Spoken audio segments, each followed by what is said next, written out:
Hey guys, welcome back to my video series about the steps to building a home. This is video number 5. If you haven't seen my other videos, hit stop, go back, watch them, and then move on to this one. If you have, as you can see behind me, things have escalated pretty quickly. On my last video, we were talking about the sill plate, and now, well, we've pretty much got a fully framed house. However, there are a lot of steps that go into framing to make it look like that. So in today's video, we're going to talk about some of those steps and the components involved for framing the first floor. Let's start out back in the crawl space. Come on, let's go. All right, now that we're back into the crawl space, the first piece of framing that I want to talk about are these beams. These beams span all the way from one foundation wall across all these piers that you see behind me to the other foundation wall on the other end.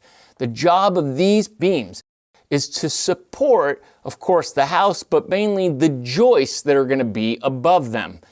These beams are typically made out of either dimensional lumber that's sandwiched together, like this beam right here, or they're made out of a manufactured piece of lumber called LVL, which stands for laminated veneer lumber. Let's take a look at those joists. Okay, so after the beams are installed, the framers are going to come in and they are going to install what is called the I-joists. And the I-joists are basically made out of a strand board that has also got solid pieces of lumber on each end. These are cheap, they're versatile, they're very strong, and they come in long lengths so they can help span across the entire foundation. The job of these I-joists is to support the subfloor above, which I'm going to show you next. All right, what you see here in front of you is what is known as the subfloor. The subfloor is installed right on top of those I-joists that I showed you a minute ago. And this subfloor actually covers the entire area of your home. And its job is to provide a smooth, durable, even surface for the rest of the framing to get installed on and for your floors to get installed when that time comes.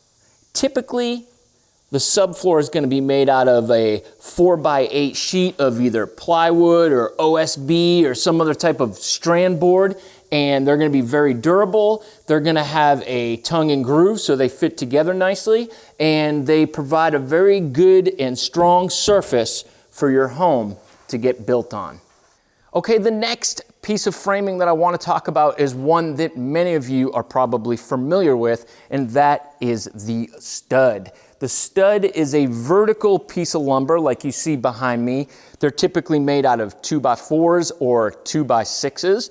They are spaced evenly apart, and you'll notice they're not actually sitting directly on top of the subfloor. There's actually a horizontal piece of lumber, and that is known as the plate. There's going to be a plate on the bottom, and there's also a plate on the top.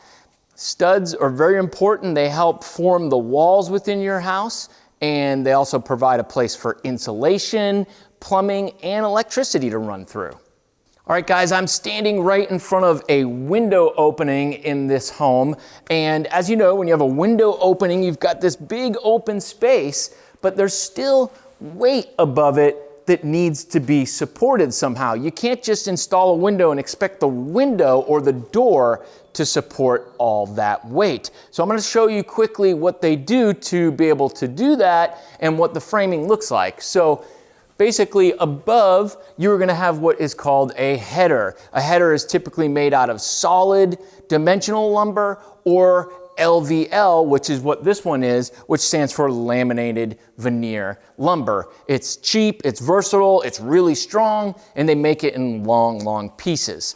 The next piece of framing that we're going to look at is called either the trimmer or the jack studs, and there's two of them right here. And these run from the bottom of the header all the way down to the plate that I told you about a little while ago at the subfloor. These help support the ends of that header, and they use two of them. And then on the very ends, you're going to have what is called the king stud. And the king stud runs all the way from the top plate down to the bottom plate. And then lastly, you'll notice some little short studs up above. Those help distribute a little bit of the weight, and they're also there to help with a place for you to nail your drywall. So it's really important that a window or a door is framed a certain way. You can't rely on a window or a door to support all the weight above it. So that's why they do it just like that.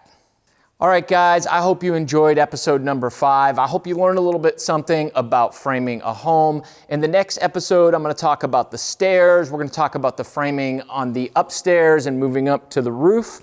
And then we'll just keep chugging along and try to get through the entire home and the building process. If you have any questions whatsoever, feel free to reach out to me anytime. Thank you so much for watching. We will see you next time. Bye.